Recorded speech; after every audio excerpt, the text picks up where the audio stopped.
Europe بھر میں یوم پاکستان کے حوالے سے تقریبات کا سلسلہ شروع ہے۔ اسی حوالے سے پاکستان عوامی تحریک اسپین کے زیر اہتمام ایک تقریب جس میں پاکستان عوامی تحریک کے صدر ڈاکٹر رحیق عباسی، اسپینش ممبران پارلیمنٹ، پاکستانی کمیونٹی، خواتین اور بچوں کی کثیر تعداد نے شرکت کی۔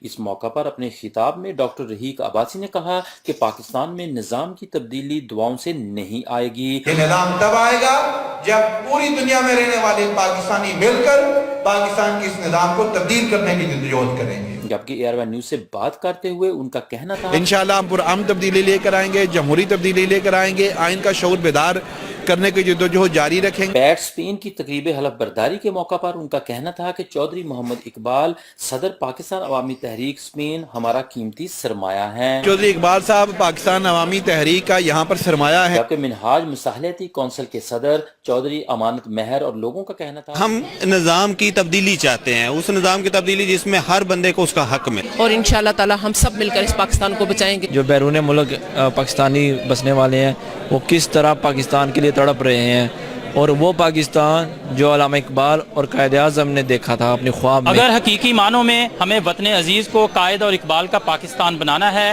تو ہمیں وطن عزیز میں حقیقی جمہوریت اور اپنے اندر تبدیلی کو لاگو کرنا ہوگا۔ کیمرہ مین عمران بیگ کے ساتھ M Nadeem Butt, ARY news, Spain.